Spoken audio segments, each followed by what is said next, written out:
Добрый вечер. В эфире Prime на телеканале АТР. Это время, когда мы приглашаем наиболее интересных собеседников, обсуждаем наиболее важные темы. Сегодня еще и пятничный Prime, он немножко особенный.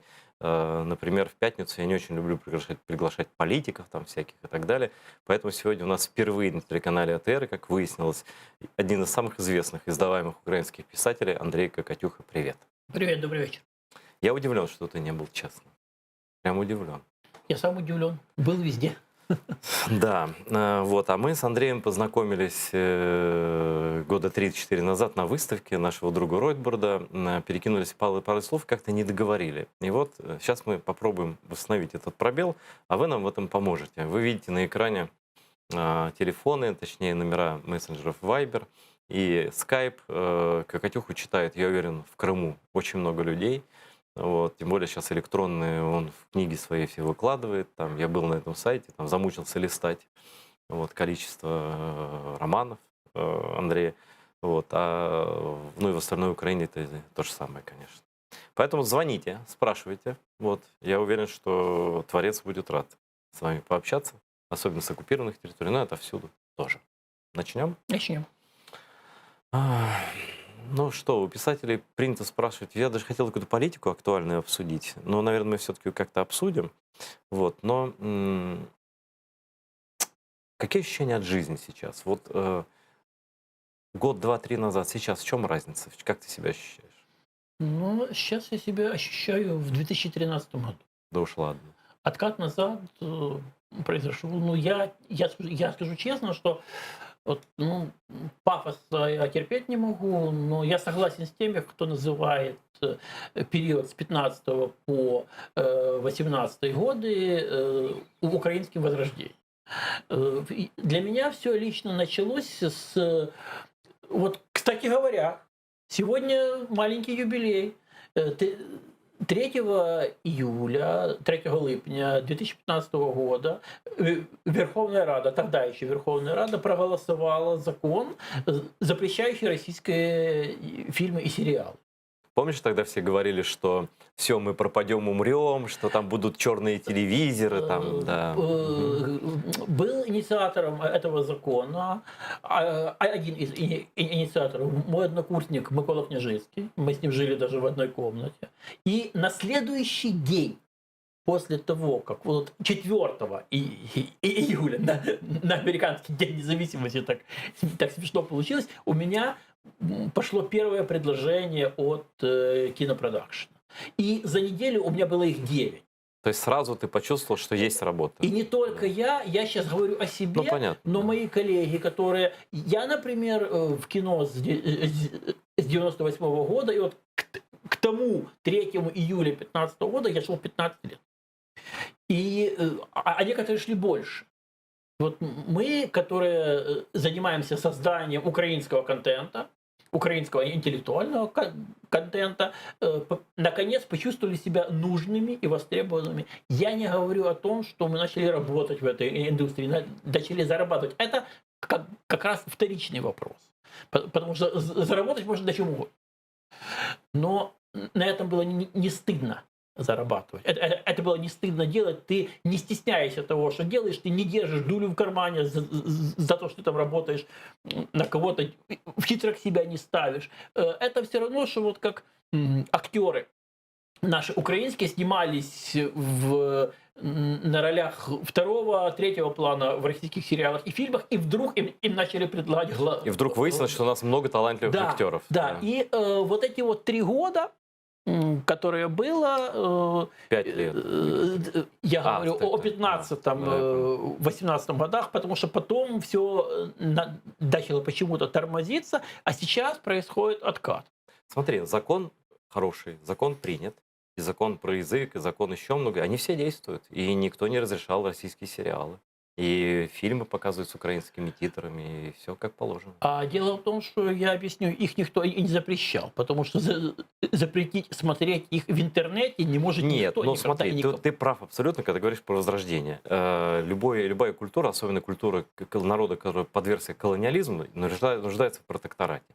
Протекторат был дан, и рывок страшный. В музыке, посмотри радио, включи радио, да? Одна украинская музыка. Почти забыли про русский контент.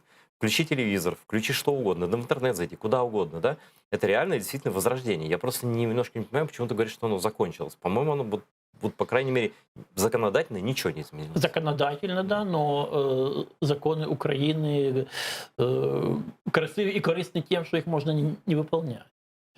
Ну, мы же видим сейчас, что происходит. Законы есть, но не выполняются. Более того, есть такие законы, которые отменяются. Буквально вчера чинный президент, господин Зеленский, отменил закон, который штрафует пьяных за рулем. А что, теперь можно, что ли? Ну, и раньше было можно, мы видим по криминальной хронике. И раньше с этим было не все хорошо. И раньше мажоры ездили... Не понял, как он может такое отменить? Нет, это, наверное, какой-то другой приняли. Посмотри в интернете, я... То есть сегодня будет вечер вечер длинных каенов, да? Да, я так понимаю. То есть,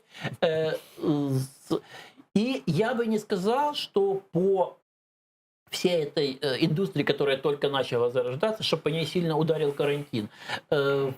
Стагнация началась еще до карантина. Это как экономическая ситуация в стране. Экономический кризис начался в ноябре-декабре прошлого года. Еще задолго. Все помнят, да. Да, задолго. И сейчас первое, что сделали с началом карантина, это прижали к развитию всех креативных индустрий. Ну подожди, ну... Я хочу вот о чем сказать, что может быть объективно то, что если говорить о книжном деле, может быть объективно и правильно, что отменили, перенесли, поставили на паузу такие большие площадки, как Книжный арсенал, форум издателей. Ну а куда деваться, Андрей? Риски есть, риски закрытые есть. помещения. Но ты понимаешь, в чем есть нюанс? Что эти крупные площадки без этих крупных площадок стали невозможными новинки. Начали проседать продажи. А у нас, вот по себе знаю, что такое украинская книга. Это если автор возле нее стоит и ее предлагает, книга продается. Если автора возле книги нет, книга продается хуже. Как ты считаешь, до сих пор в протекторате нуждается украиномовная литература? Украиномовная литература нуждается в книжных магазинах. Угу. Чтобы книжный магазин был хотя бы один в маленьком городе. Чтобы маленький город, один магазин. Слушай, а вот ты написал книгу. Ты же двумовный писатель, правильно? Да, да. Вот можешь сравнить? Вот на русском языке выпускается книга и на украинском языке. Да, я могу сравнить. Значит, я начну с того, что с началом войны, с началом российской агрессии я перестал быть двумовным писателем, я перестал писать на русском языке. И сделаю небольшое отступление, что такое мои книги на русском языке. До войны, незадолго до войны, меня 2 раза издавали за поребриком. Это раньше бы это считалось таким успехом, что напечатался в Москве. Да? Значит, дело в том, что было у меня 2 сценария нереализованных. Мы с коллегами искали, как их реализовать, переписали сценарий под роман. Это была военно-приключенческая литература. Тогда такого в Украине не издавали. Я поехал туда, за поребрик, познакомился с издателем. Мы с ним пошли есть пирожки. Я сейчас, как помню, станция метро Владыкина. Господи. И произошел с ним разговор. Я очень люблю его цитировать. Думаю, тебе будет интересно.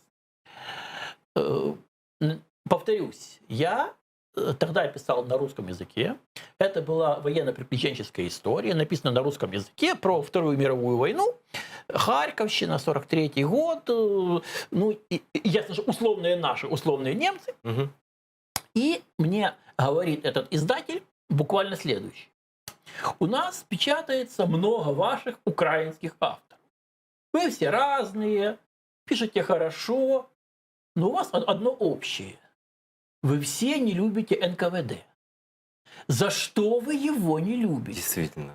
Вот у вас в произведении есть офицер НКВД.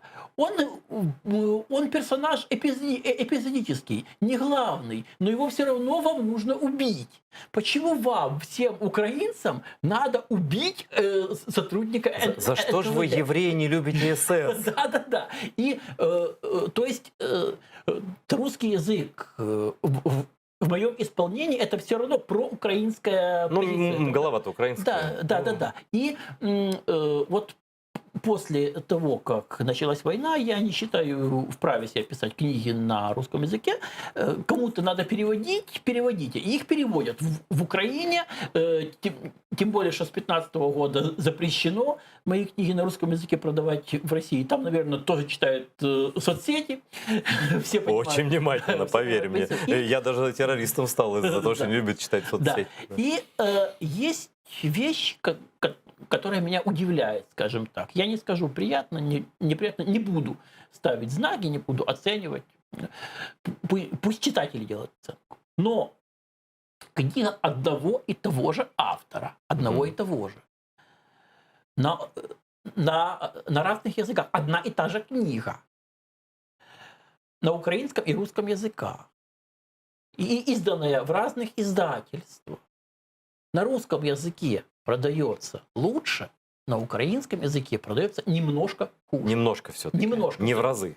До войны было в разы. Вот я тебе и До войны было в разы. Да. Сейчас немножко. Но начал народ читать украинскую мову? Народ и читал украинскую Ну, больше, мову. я имею в виду, начал в смысле больше половины. Там, ну, я тебе скажу, просто не предлагали. Вот тоже, кстати, да. тоже из работы с издателями. Книгу на украинском языке в одно издательство я до войны пытался долго очень продавить. Мне говорили, нет, это не буду читать на украинском языке. Я их уболтал уже после того, как, к сожалению, началась эта война. Они не верили, издали. И потом увидели, что разница в немножко. Угу. Я им доказал, что если вы книгу издадите, и будет у вас такое предложение, если ее грамотно продавать, то разницы нет. Относиться к ней как к такому же самому продукту, который произведен, понимать, искать целевую аудиторию, то украинский язык только будет наращиваться. А помнишь, нам говорили, что фильмы не буду смотреть? Да. А сейчас такой дубляж. Я изначально, конечно, у меня русский язык, я на нем там думаю, да, но я украинский знаю уже, тебя слушай, я не учил нигде. Но я, выбирая дубляж, вот просто любого фильма иностранного, я на украинском сайте ищу. Я украинский дубляж вот такой просто, вот такой. Настоящий украинский язык. Актеры потрясающие. Но у меня есть печальная по этому поводу новость. Дело в том, что вот, мы сравниваем сейчас. Я вот тогда, когда 2 раза приезжал за поребрик до войны, я смотрю, и сейчас вот контент есть в сети. Если я захочу посмотреть какой-то фильм, 95 из 100 фильмов я найду. Это киноклассика обычно. И на украинском языке, как, кстати, на крымско-татарском, этих фильмов нет. Но зато за поребриком весь этот массив, всю эту классику легко переводят себе, озвучивать, дублировать на русский язык. Слушай, почему? деньги, это совсем разные деньги. И там и Госкино помогает, путинское. Они тоже все там, знаешь, все их вот эти режиссеры, даже либеральные, они все живут за счет Путина. У них там это работает, индустрия, как это Ленин же сказал, важнейшим из всех искусств. Цирк и кино. Да. Так вот, я хочу закончить, когда вот длинный спич. А что мешает нам понять, что особенно в период войны культура, фильмы, книги, музыка и все, что входит в широкие понятия культура, это все такое же самое оружие, как автомат Калашников. И почему не вливать, если у тебя нет культурного бэкграунда, если у тебя нет культурной основы, то у тебя не будет экономики и политики. Потому что культура, любая культура, формирует прежде всего мировоззрение. Кто ты? Культура отвечает на вопрос, кто ты. А если ты не знаешь, кто ты, то тебя подскажут. То ты будешь экономист в какой стране? Политикой ты будешь экономист. заниматься. В какой стране? Да нет, экономист будешь в бараке. Да, понятно. Будешь стенгазеты издавать. Вот. Вообще, до тех пор, пока у тебя нет сформированного то, что украинской мовой называется світогляд, по-русски мировоззрение, пока нет в хорошем смысле слова идеологии, что сделал Советский Союз? Он убил понятие идеологии, убил понятие патриотизм, опустил это все ниже плинтуса и настолько опустил, что понятие патриотично сегодня стигают везде. Это патриотично. Они хотят на этом деньги украсть. И немедленно демотивируются. Любое понятие патриотическое немедленно демотивируется. Ну смотри, все-таки давай с оптимизмом смотреть в будущее. Вот, во-первых, я процитировать хочу стихотворение одно. Может, ты слышал такой русский, как это ни странно, поэт Андрей Орлов, Орлуша. Он написал стихотворение из четверостишия. Абсолютно гениальное. Вот про то, что ты говорил. Сейчас вот специально даже на камеру его расскажу. А после Донбасса и наших в Крыму я мысль оголяю до сути. Я русский забыл бы уже потому, что им разговаривал Путин. Андрей Орлов, Москва, как это ни странно, да? И вот он это понял, да, а мы до сих пор не все поняли. И вот я сейчас опросы читаю, 16% молодых украинцев до 30 лет, 17, тоскуют по тому, что Советского Союза больше нет, Андрей. Ты представляешь себе? Не дожили до пломбира за 22 копейки, прикинь. Но я нашел ответ, я это видел, я этому сильно опечален. Я понимаю, что я своим дописом в соцсетях ничего поменять не могу, но я смотрю аналитику, я смотрю, что пишут люди совершенно разные, часто незнакомые между собой. И я понимаю, что этих молодых украинцев, там 25-30 лет, которые народились уже в независимой Украине после 91 года, это их родители говорили, что в Советском Союзе было дешевое мороженое, всем давали квартиру, всем была работа. Буквально в понедельник я покупаю абрикосы, мне говорят, покупайте абрикосы такие вкусные, как в Советском Союзе. Серьезно? Да. Знаешь, есть такой анекдот хороший, извини, дедушка, внук спрашивает, уже СССР нет, говорит, дедушка, когда лучше жилось, сейчас или при Сталине? Дедушка говорит, конечно, при Сталине, внучек. Говорит, а почему, говорит дедушка? Дедушка отвечает, я немножко изменю, потому что у меня все было хорошо тогда с потенцией. Вот, понимаешь, это уже не изжить ничего. Ну и опять же, их родители этих детей, они наверняка смотрели сериал «Сваты». Они наверняка смотрели, все 20 лет смотрели продукцию «Вечернего квартала». А что, кроме украинской политики, чем был наполнен «Вечерний квартал»? Я не очень знаю, не жил «Вечерний тогда. квартал» был наполнен отсылками к русскому или советскому продукту. Пародии на советские фильмы, допустим, которые заставляли их вспоминать. В студиях были Киркоровы и Басков, там просто поселились. Все, кто приезжал в Киев с гастролями, все, да? кто приезжал в Киев с гастролями оттуда, из-за Поребрика, все были на шоу «Квартала». То есть «Квартал» был площадкой для этих людей, он не давал забыть Советский Союз. Так или иначе. Еще, знаешь, я читал твое интервью февральское этого года, не интервью, текст на сайте НВ, кажется. И там ты сказал, ты про телеканал Интер там говорил, что на 23 февраля, вот в Украине-то праздник, 23 февраля, да, канал Интер показывал серию фильмов про войну, понятно каких, и как там сказал, для всех, кто не забыл, не предал Родину с большой буквы, да, и все про советскую армию, да, которая, ну, понятно.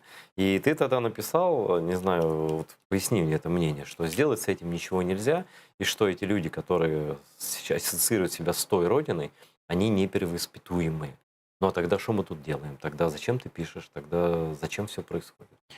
К сожалению, эти люди не перевоспитуемы, но дело в том, что эти люди не могут быть нашими с тобой зрителями, читателями. У них есть своя ниша, достаточно большая, достаточно благодарная, которую они занимают. И ты знаешь, я все чаще ищу ответ на множество вопросов. Почему ты на своем месте? не можешь повлиять и как-то перепрограммировать всю эту массу? Почему я на своем месте, делая то, что я делаю, не могу? Почему куча народу, талантливого народа, который начал реализовывать... Потому вот- что стена какая-то Нет, нет. ментальная. Не ментальная стена. Потому что мы с тобой вместе, и еще там несколько единомышленников, и каждый из нас на своем месте, мы не можем заменить собой государство. Мы не можем говорить от имени государства. То, о чем мы сейчас с тобой говорим, должно быть не наш Посыл государства. То есть, частный, приятный разговор в студии, который слушает... то есть у нас люди привыкли, что по телевизору сказали, Да. в принципе, что вот сказали главные там люди какие-то, что им официально продают. Это еще совок, на самом деле, восприятие такое. Да, то правильно. В газете «Правда» напечатали, значит так. А вот ты знаешь, тут я с тобой могу поспорить. Спорь. Почему? Потому что ты знаешь, что одно из самых идеологических продуктов массовой культуры — это комиксы. Но это в Америке. У нас Это в Америке. Но и Чудо-женщину, и Супермена, и Капитана Америку, и Спайдермена. и дядю Сэма, я прошу прощения. Да. Так или иначе поддерживает государство. То, чем занимаются вот эти вот на черно-белом уровне герои комиксов, вот здесь добро, вот здесь зло, в принципе, это совпадает с американской внешней и внутренней политикой. Ну да, то есть добро все равно сильнее, и все равно мы победим. И вот показывают, что такое есть добро, а что такое есть зло. И если нынешний президент, когда его спрашивают, кто у нас агрессор, не может произнести слово «Россия», то сколько бы мы об этом не говорили в эфире каналов, сколько бы мы об этом не писали в соцсетях, в колонках, статьях, в блогах, пока та публика, до которой мы хотим достучаться, не услышит от первого лица государства, что на нашу страну напала Россия, что Крым аннексирован Россией, что сегодня наш враг Россия и Путин конкретно, что Советский Союз надо выжигать каленым железом. Пока это не будет произноситься с высоких трибун, пока это не будет произноситься из офиса президента, пока по этим законам не будет... То есть надо постоянно повторять, ты считаешь, Естественно, да? потому что есть такое повторение мать учения. И если эти люди будут слышать это с высоких трибун, это называется государственная политика. Но это воздействует именно на тех людей постсоветских, да, воспитанных в этой вот ментальности, что должен дядя, вот все сказали, я пошел, да? С кем я готов дискутировать? Я готов дискутировать. И я принимаю дискуссии только те, которые говорят, вот в левом углу ринга: я за то, чтобы Украина двигалась на Запад, интегрировалась в Европу и НАТО. А в правом углу ринга: я за то, чтобы Украина никуда не двигалась, была самодостаточной, от всех закрылась, только там какие-то мероприятия программные. То есть с демократами и консерваторами. Но у каждого из этих разная проукраинская позиция. Я понял. А третьего здесь не дано. И вот это третье, на изгнание этого третьего и должна быть направлена государственная политика. И мы с тобой, это понимая, каждый на своем месте, каждый на своей площадке, можем сколько угодно об этом говорить. Вот я отвечаю на твой вопрос, для чего я работаю. Я работаю, потому что я не могу не работать. Я хочу там, на разных площадках об этом говорить. Но влиять на тех, на кого я хочу влиять, на кого надо влиять, у меня так не получится. Ну, ты знаешь, не преуменьшаю. У тебя сотни тысяч экземпляров проданных, и ни в одном из них про Россию хорошо нет. Ну, не зря ты живешь. Есть такой украинский поэт Юрко Позаяк, который говорит: я 30 лет читаю одни и те же стихи и подозреваю одним и тем же людям. Ну, поэта своя. Они напрямую с Богом разговаривают. Там другое. Тут примерно то же самое. И очень важно, чтобы появилось кино. Вот, например, фильм «Эвге» Наримана Алиева. Чем он для меня, например, важен? Потому что в кинотеатр пошли люди, которые раньше не знали о существовании и крымско-татарского кино, и актеров, и вообще этой всей всей проблематики. Я не говорю, что повалили туда валом, но кинотеатр — это площадка для людей, которые привыкли ходить в кино. И увидели Да. люди для себя что-то новое. Вот смотри, но еще и важно то, Нариман Алиев совсем молодой еще режиссер, 25-26, по-моему, лет, вот Нариман недавно был. Вот, Ахтем Сейтаблаев, который Хайтарму еще в 2013 году снял, еще в Крыму АТР снимал, да, он был главным режиссером. Потом он снял «Киборгов», потом он снял еще много фильмов, не буду перечислять, и сам снялся в них, да. И, кстати, вот в студию, знаешь, что делал? Шевкет Сейдометов, главный Оператор. художник. Ага. Он великий художник, который делал вот этот аэропорт донецкий, и декорации там было, я просто обалдел. Да, он гений настоящий. Вот в такой маленькой площади он сделал такую студию тоже, трансформер здесь.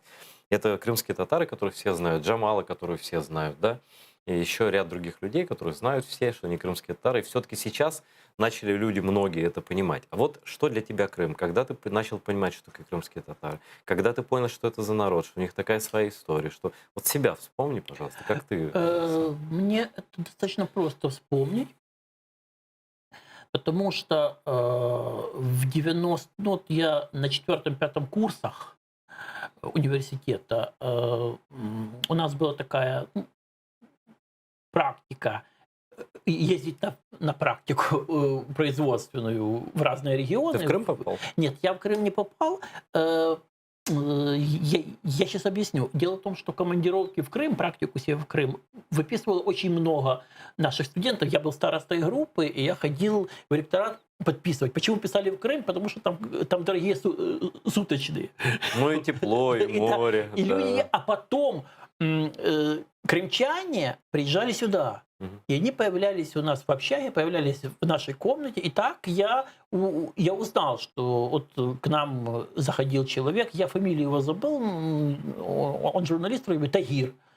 Я первый раз познакомился, действительно, что есть крымско-татарская журналистика, они там чем-то занимаются. Ну, и потом я начал интересоваться. Я не так часто бывал в Крыму, но бывал там по делу в основном, по работе. И видел, что есть, кроме украинской культуры, есть еще пласт слабо известный. Ну, тогда еще, в позднем СССР. Ну, это же 90, начало 90-х. Да. Возвращение началось только в 88-м, массовое. Да. Ну.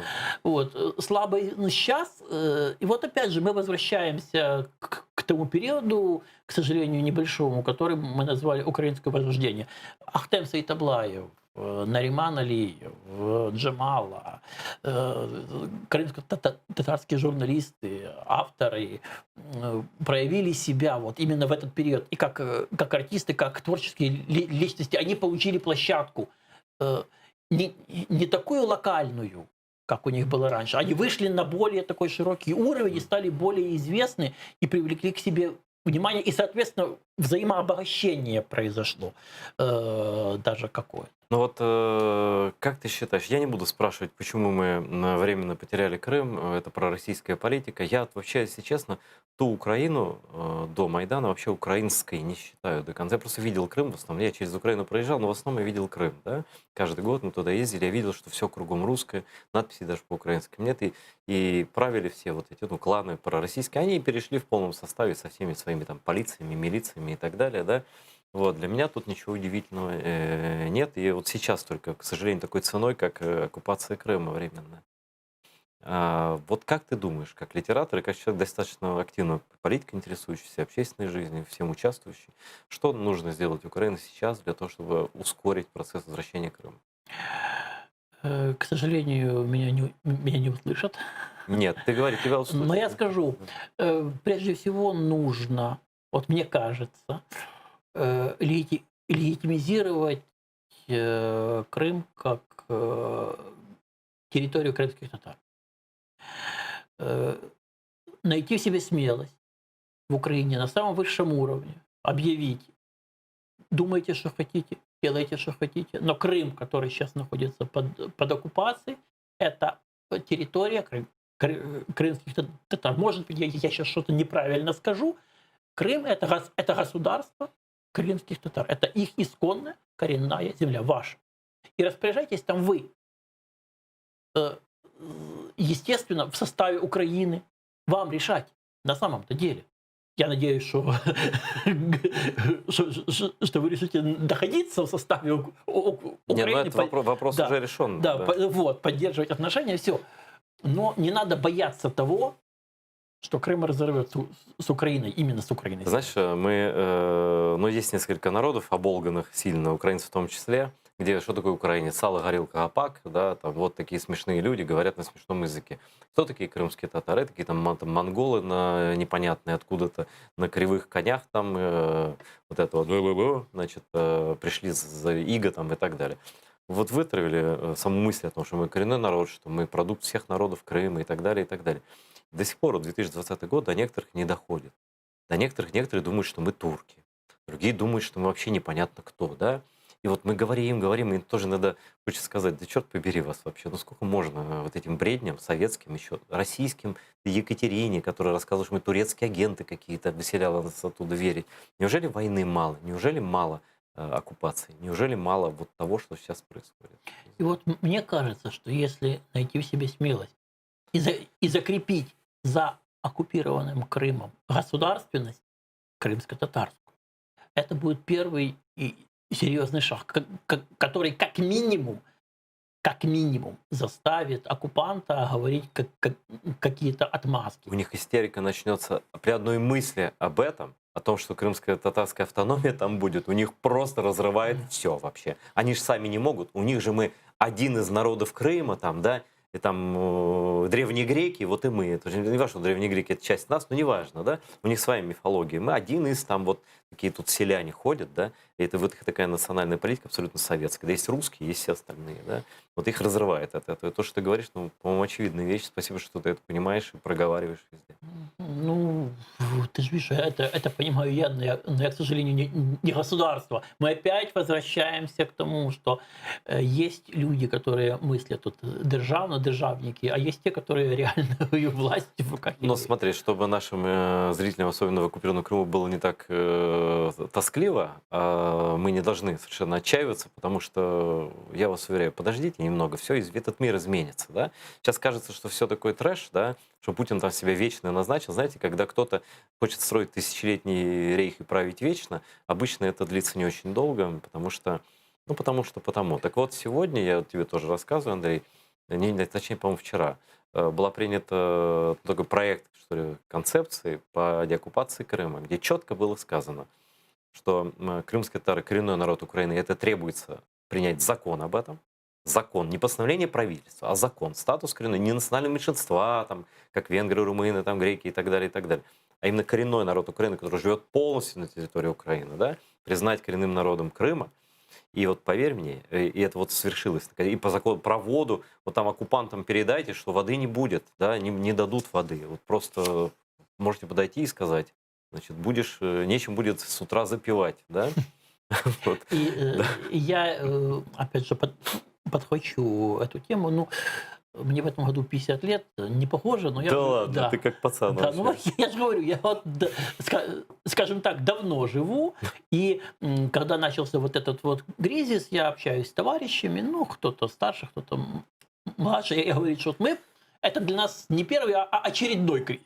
И все могут вспомнить, все мои знакомые, свои кризисы. И вот я сейчас, мы разговариваем, я на самом деле такой, ну, не то чтобы оптимист, я реалист, но мой реализм подтвержден реальными положительными примерами. 18 августа 1991 года я ложился спать в Советском Союзе. И я. Я не знал, что через 3 дня Советский Союз гаукнет, а еще через некоторое время, еще через 3 дня будет независимая Украина. Да. Поэтому, если вы сегодня ложитесь спать при российской оккупации, это еще не значит, что завтра вы проснетесь, и она будет. Советский Союз казался непобедимым. Вечным. Веч- Вечнее любого рейха. Он реально существовал 75 лет. За да. 3 недели до распада Союза меня вызывали, я работал в Чернигове, я работал в городской газете, меня вызывали на второй этаж, была такая структура главлит, это О, цензура. да. Вот Я не меня- застал, это застал, да. Меня вызывали в цензуру, мне показывали, что здесь писать можно, что здесь писать не можно. За 3 недели до распада Советского Союза, до этого всего. То есть это все казалось незыблемым. И вдруг в один момент я проснулся, здрасте, нет советской власти. Вот мне кажется, к этому идет. Ясно, что к этому надо подталкивать. Да. Словом, делом, маленькими Законами, чем угодно, да. Прежде всего законами. И не просто законами, а те законами, которые будут выполняться. Знаешь, закон принять проблема, но можно. Сложнее наказание за нарушение закона ввести. Вот. Сложно было принять закон про мову, но еще сложнее наказывать за его нарушение. Вот как только вы... А у нас еще нет наказаний, по-моему, вот там, да. Прецедентов еще пока нет. Но ты знаешь, все равно, опять оптимизм. Все равно люди ходят, разговаривают больше украинскую мову. Просто приятно видеть, мимо идут пацаны, девчонки, студенты. У них уже модно по-украински. Это у них основной язык. Им уже, знаешь, в чем беда русского языка? Не в том, что он русский, да, а в том, что он несет пропаганду, и она прямо в ухо попадает, прямо в мозг. Человек, не напрягаясь, человек, да, слушает ее, считывает эту пропаганду. Знаешь, как в России это работает? Телевизор везде, парикмахерская, магазин, школа, не знаю, там, открытое окно соседа, да, и везде эти ток-шоу идут, где рассказывают, что украинцы не люди, там, что там. Знаешь, что Зеленский нацист? В курсе, нет? Нацист. У них там уже Зеленский нацист, чтобы ты понимал уровень пропаганды, да? Вот, а украинцы не принимали участие во Второй мировой войне, точнее принимали, но на стороне Гитлера. Понял? Так что все свои книжки вот, про войну, там, да, ты все врешь. Ну, у нас в Украине тоже везде висят телевизоры, но ты обратил внимание, что не без звука. Да, кстати говоря. Да, Украина — это страна телевизоров без звука. Страна телевизоров без звука, да. Это положительный момент, учитывая то, какие у нас телеканалы превалируют в эфире. Да. Вот про декоммунизацию и все прочее. Казалось, не впрямую декоммунизации касается, но сегодня Вахтанга Кипиани ты знаешь. Да. Да? Журналист, историк, очень прекрасный человек, который, кстати, крымским татарам скажу, который карту Крыма полностью издал. У нас в редакции здесь висит со всеми старыми крымскими названиями по-настоящему. Ахмеджид, там, ну все. Все тысячи названий уничтоженных. Все он восстановил, и за это им честь и хвала. Хатхану, когда я увижу, всегда кланяюсь. Вот так вот. Он написал: отсутствие ответа, он украинскую написал, я просто перевожу. Отсутствие ответа показательно. Киевская школа в самом центре города носит имя русского шовиниста Белинского. И, наверное, там проходят шевченковские вечера. Пусть бы там цитировали своего патрона. Скотство, как оно есть. А в чем суть? Он написал на сайт школы или куда-то обращение такое еще, значит, в июне, да, 2 недели назад. Доброго дня. Обратил внимание, что ваше учебное заведение носит имя Виссариона Белинского. Вопрос. Неужели педколлективу неизвестна роль этого критика в травле Тараса Шевченко и его аморальные ксенофобские высказывания против украинцев и крымских татар? Когда будет инициировано снятие имени Белинского со школы? Буду благодарен за ответ. Я журналист, там, редактор «Исторической правды». Ответ он не получил, после чего он опубликовал этот пост в Фейсбуке. Вот что это за... И вроде школа хорошая, люди пишут, и вроде и директоры, все. Что нам мешает эти оковы русского мира с себя стряхнуть? Мы об этом разговариваем уже не первую минуту, что нам мешает. Контрпример я тебе приведу, город-герой Полтава. Вот почему в Полтаве есть музей Полтавской битвы. Полтавская битва там была, и Петр I в ней, правда, победил. Победе какого оружия посвящен этот музей? Вот, да. Если взять только факты, действительно, шведы с одной стороны, Карл, с другой стороны, Петр. Полтава. Воспето это все в поэме Пушкина одноименной. Чем? Победой чужой против хищника. чем гордится музей Полтавской битвы.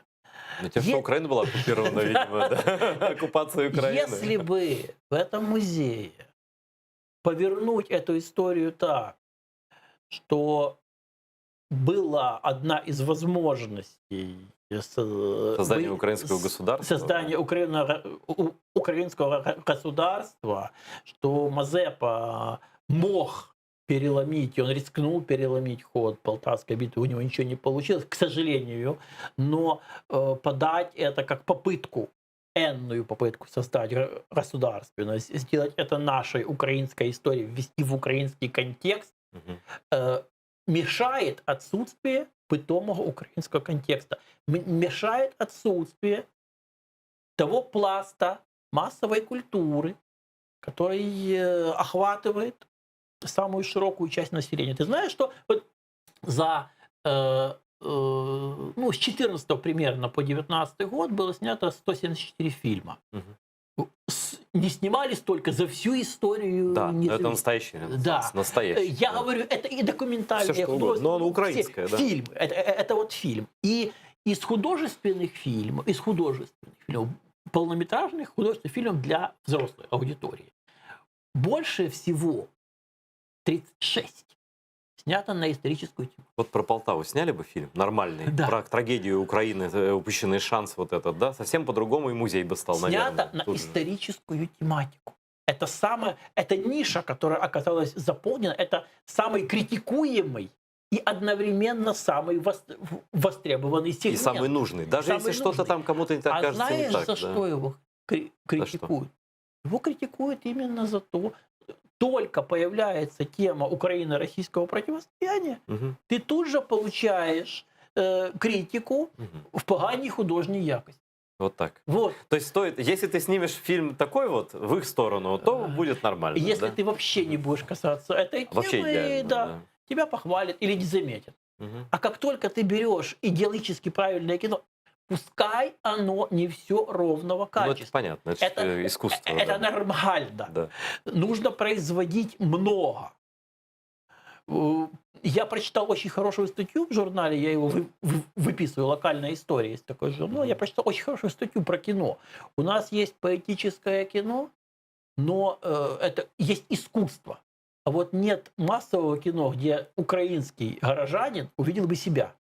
Нет, есть 10, там, 20 фильмов, которые причисляются к искусству, но нет 200-300 проходных. Мгм. Для того, чтобы... Ну, такой масс-культ вроде бы, Да. да, но там атмосферу создает. Для того, чтобы человек узнал себя, ему нужно о себе языком кино рассказывать каждый раз. Человек сам разберется. Вот смотри, начали кинотеатры работать. Люди опять пойдут в кино. Пошел человек в кино. Вот любит он американское кино. Посмотрел он американский фильм, ему американский фильм не понравился. Он что, вообще больше в кино не пойдет? Вот он пошел, расстроился и больше не... Нет, он пойдет на следующий фильм с целью понять, а лучше он или хуже. То же самое с украинским кино. И вот эти вот 36 фильмов на историческую тематику, которые обруганы всеми, но ругают их только потому, что... Они существуют, наверное, Да. поэтому их Вот, ругают. и да. это самый востребованный сегмент, и он должен постоянно разрастаться, мне кажется, потому что он дает правильные смыслы, в хорошем понимании этого слова. Вот почему не удается сделать декоммунизацию той, какая нам бы с тобой хотелось. Почему в Полтаве, в той же Полтаве, на улице Артема стоит, На улице Артема. стоит мемориальная доска. В этом доме жил Симон Петлюра. На улице Артема. Тут или трусы, или крестик. Пока носим одновременно. Да. Вот. И таких артефактов, да у нас, я живу недалеко от улицы Социалистической, ее на что-то Переименовали переименовали, её. но табличку социалистической не сняли. Ну, это переходный период, просто чтобы люди не Да путались, что-то он просто давно таксисты, этот чтобы не путались. период прошел. Вот тут тоже улица Котовского, головореза абсолютного, педофила, Бандита. головореза, бандита, да. Вот. А сейчас она называется улица Володимира Сальского. Мгм. Вот. Но все равно, когда ты говоришь Сальского, все равно говоришь, ну, бывшая Котовского. Ну да. Пока мы так живем. Да, так что вот К сожалению, еще не наша культура недостаточно массовая, которая несет правильное про Вот Украину. насколько надо умножить то, что сейчас есть, чтобы было норма? Вот, ну, литературу, искусство, А ты знаешь, кино. честное слово, я не знаю, есть ли тут какая норма. Но чем больше, тем лучше, я понимаю. Естественно, чем Да. больше, тем лучше. Надо умножить не количество произведенного продукта. И не надо бороться за его качество. Ты не можешь, если ты занимаешься культурой, ты не можешь. Оценка всегда субъективна, любая. Но для того, чтобы это увидело как можно больше количество людей, нужно как можно больше количество площадок, на которых этот продукт можно представлять. Нужно не только увеличивать количество книг, фильмов, Делать их доступными. Ну, музыки, я а понимаю, о делать их чем ты говоришь. максимально Да. Вот доступными. послушай, Андрей, да, вот ты именно тот человек, который делаешь качественную литературу, но для массовой аудитории. И это самая, на самом деле, вот, на мой взгляд, важная вещь. Да? У нас осталось ровно, считай, минута. Я хочу, вот тут камера стоит вот здесь, вот, да, чтобы ты не со мной поговорил. У тебя вот есть минута, чтобы поговорить с крымскими татарами и сказать им то, что ты хочешь. Э, Я хочу сказать, друзья, читатели, ясно, что глупая фраза «держитесь», но ничего другого не приходит на ум. Но хочу напомнить, что у меня есть книга, называется она «Таємниці підводного човна», «Тайна подводной лодки», которая выдержала уже 7 изданий на сегодняшний день. Действие там происходит в Крыму. И там молодые герои находят тайну, находят артефакт, который показывает, что Крым украинский. И он украинский еще с 1918 года, когда там появилась украинская власть. Поэтому вот такую книгу я написал, и по возможности постарайтесь ее прочитать. Я думаю, что в электронном варианте она доступна. Вот. Ну и мы, правда, знаем, чем все это закончилось. Расстрелом и Украинской Народной Республики, и Крымской Республики, и Наман Челебиджихан, расчлененный, выброшенный со скалы. И вся интеллигенция, и красная, и тут, и там, и везде, да. В итоге вот наша главная задача жить для того, чтобы этого не повторилось никогда. Да, Андрей? Мы должны уже побеждать. Хватит уже все это дело, да? Вот ради этого мы живем, работаем, существуем. Читайте книги нормальных авторов украинских. Забудьте этот чертов телевизор русский. Там ничего, кроме нервного тика, подхватить невозможно. Ну, вот, смотрите АТР. У нас все по-человечески, все честно. Подписывайтесь на наши каналы в YouTube, в Facebook и так далее. До новых встреч.